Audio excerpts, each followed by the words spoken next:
Well, as you've been told already, my name is Basilius and my surname is Kasera. I always have to say that I am Namibian, just as a disclaimer. Okay, I am Namibian. Okay, great. I think we're on good footing now. Now, I've been asked to deliver a lecture, or actually a discussion on inequality in Namibia. My task tonight is to set the scene for a public dialogue. This implies that I will not fill you with statistics. I think you've already had a little bit about that. Moreover, if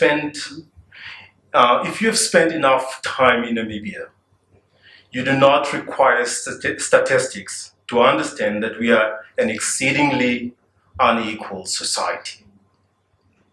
Inequality, for the purpose of this discussion or my lecture, implies the unequal or unjust distribution of life-enhancing goods and opportunities, which hinder human beings, both as individuals and as members of groups, from attaining conditions of life that are more humane in some meaningful way.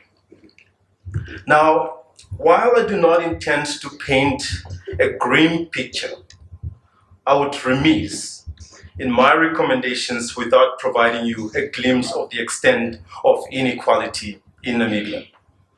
Despite being categorized as a middle-income country, Namibia ranks as one of the nations with the highest inequality globally.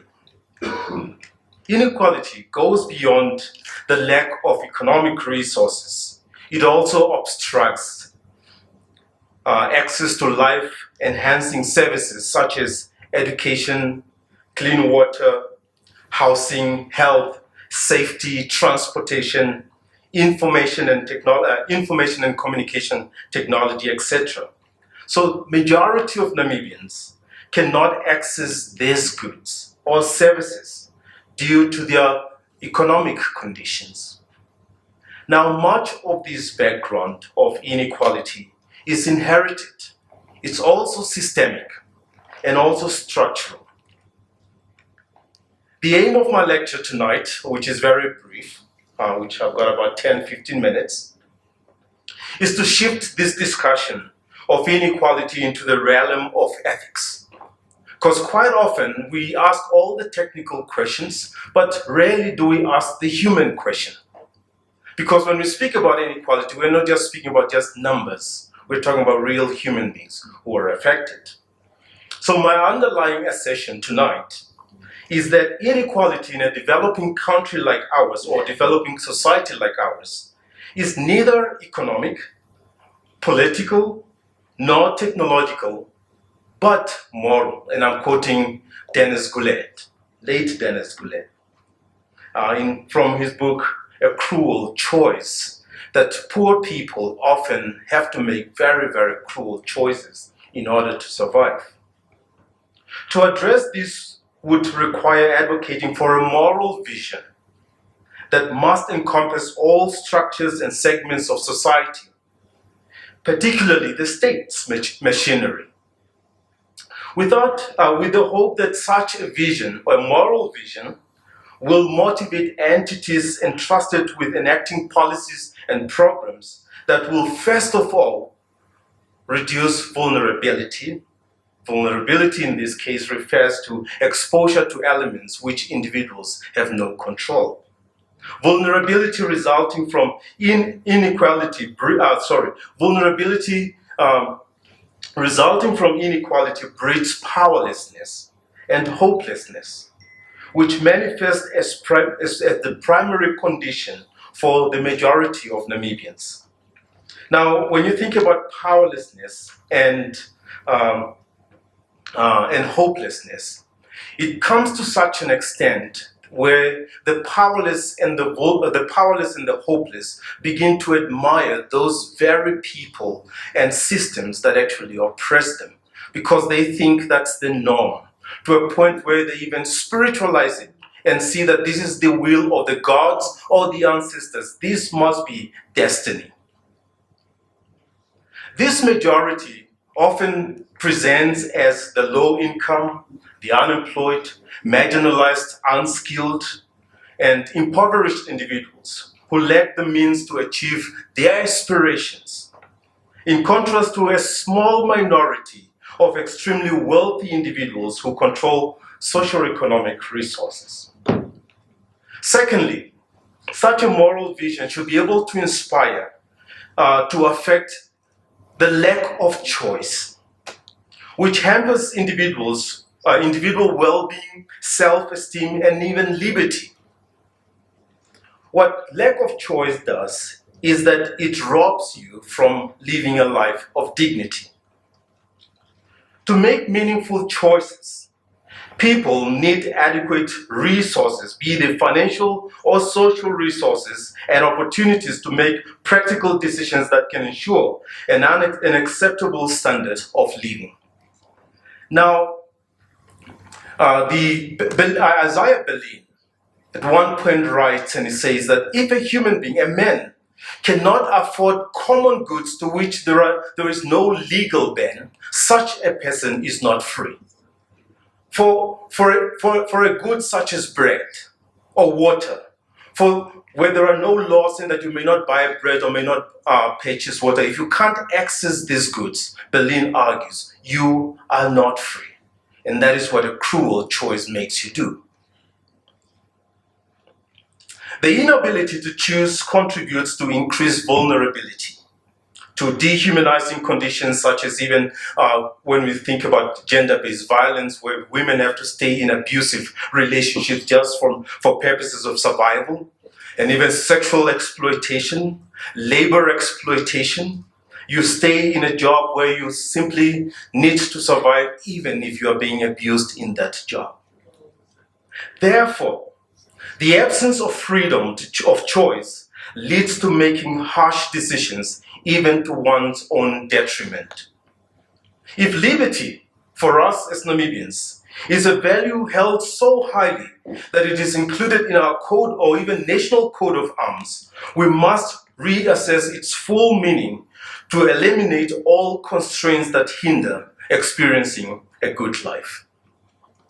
Now, I appreciate that we have liberty as a value, but we've got one useless value which cannot be assessed, and we can never even tell whether we have achieved it, and that is unity. Why do we have such a value which we can never measure in 30 years' time? Even if we achieve it, what good does it really produce? Is it that we have set ourselves up, as Chinua Achebe asked the Nigerian question, that do our leaders choose these kind of cheap values so that they will never be held accountable? But liberty is a value. But how does it display to show that people are truly living a life in which they experience the good life? By centering this discussion on these two aspects of vulnerability and lack of choice, we can confer a deeper historical or socio-historical and contextual significance to inequality. Thus, all developmental efforts must be aimed at improving human conditions and must be responsive to contextual realities.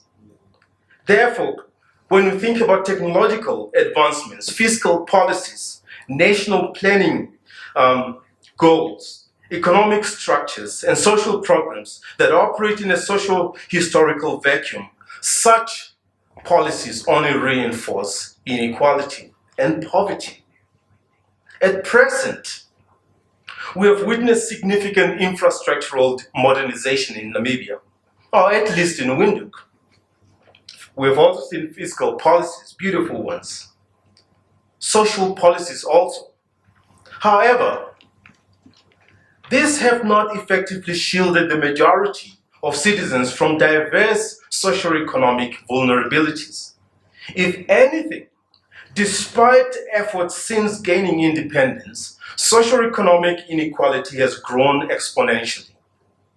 To date, I have yet to encounter a government development policy program or a policy and program that places the normative and human question at its core or as its driving force, which is, what are the prerequisites for a good life and a good society. My response to this, let me put it in a dialectical form. If vulnerability defines existence for the majority of Namibians, then systems, structures, policies, and programs aimed at improving socio-economic conditions must themselves become vulnerable. They need to establish a reciprocal relationship with the vulnerable majority that suffers from structurally imposed inequality. This suggests that inequality is not a necessary evil, as some of us would like to think, especially if you come from a Weberian perspective, or even the Kasnet hypothesis, or the Weberian invisible hand of self-correcting markets. Well, inequality is man-made. It's not natural. It's an issue of power distribution. So for anyone to think that, well, somehow if we allow the system to grow, inequality will go up, and eventually when it has reached its peak, it will naturally drop, that's not going to happen. Because it has become increasingly evident that both the theory, the Kasnet hypothesis and the Weberian theory, both of these theories, only benefit a small minority, as evidenced by growing mass poverty globally, and even here in Namibia we see it, and stark inequality, which challenge any remaining legitimacy of the Weberian analysis. This vulnerability, I believe, would contribute to realizing, this vulnerability, if the systems themselves were to become vulnerable, would contribute to some sort of a good life and a good society by at least doing the following. So if we think about making the systems vulnerable, what must be done? One, I personally think imposing austerity on the wealthy. That means making the wealthy vulnerable. Not by taking away their assets, but we have spoken a lot about progressive taxation. That is so that the wealthy themselves would feel the pinch of the society in which they find themselves. And especially the wealthy as a result of the historical background of colonialism and apartheid and inherited wealth structures. The existing structures that protect the wealthy or the rich must be rendered vulnerable, allowing those who experience vulnerability as a default condition to succeed in their own socio-economic circumstances. Thus, the current socio-economic policies of a mixed economy, I believe, are flawed and insufficient in distributing symbols of a good life. What are the symbols that when we look at them in Namibia, we say these symbols represent a good life? Our current structures able to distribute those symbols. And I think the neo-colonial structures that we continue to use are not replicable. And that is within the system itself.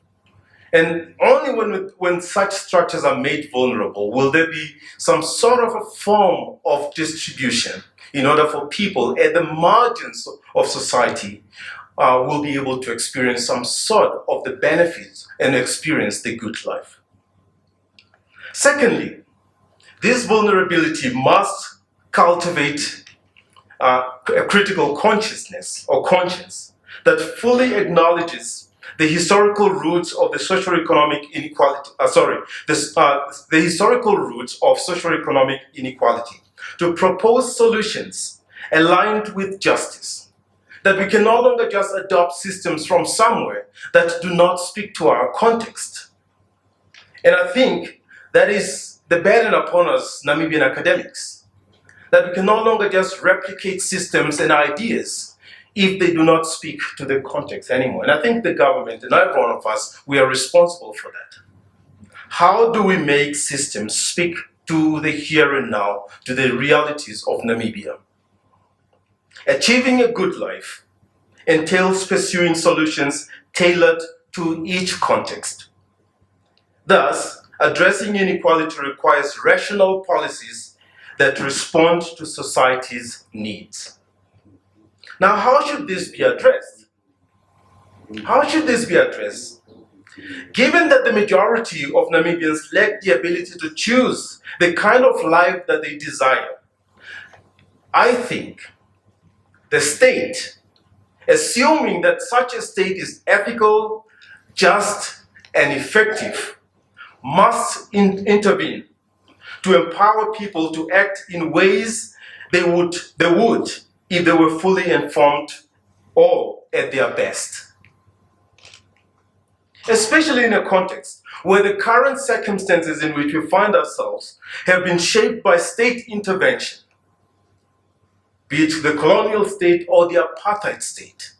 To undo that violence, there must be state interventions in the here and now. To confer, especially where there's been the history of state intervention to confer generational advantages to a select few. The call for the state to rectify socioeconomic inequality is grounded in the belief that it operates institutions that embody our best and wisest selves.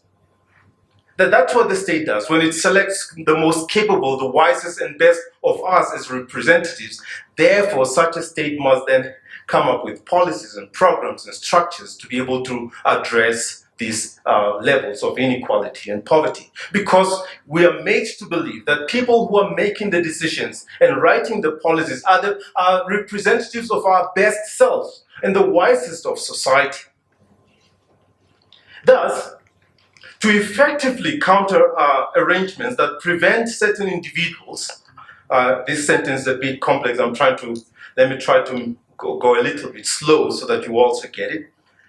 To effectively counter arrangements that prevent certain individuals from possessing the symbols needed for a good life and prevent them from falling into further coerced living conditions, these institutions of the state that embody our best and wisest selves must intervene. This is where the state requires the development of policies and programs to address inequality. National budgets must be infused with a vision of mitigating inequality and not be used as political tools to suppress differing voices. The availability of the resources, however limited they are, must be deployed to shield the most vulnerable among us and their descendants. I think somebody said that you know the kind of society in which you find yourself by how that society treats its most vulnerable.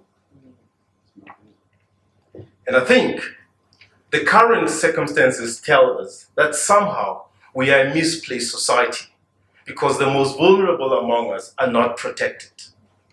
Be they people from marginalized communities, women and children, the unemployed, the poor, and all that. As I end, I would like to say that we need to witness more efforts aimed at combating inequality rather than perpetuating it, especially where the state should not create policies that perpetuate inequality. In fact, those policies must be geared towards undoing inequality. The policing of inequality needs to come to an end, and therefore it becomes an ethical dialogue, that there are real human beings who are affected. The week of equality is not just a theory, it's not just an abstract, but real people that we want, whose lives we want bettered. People who are crying out there. And what are we doing as Namibians? And I'm sure there are the best and the wisest of some of us gathered here tonight. That's a moral obligation that we must take on and hold ourselves accountable, and so also hold our decision makers accountable. And not by simply blaming government, but every one of us needs to do their part in contributing to making this a better society. Thank you.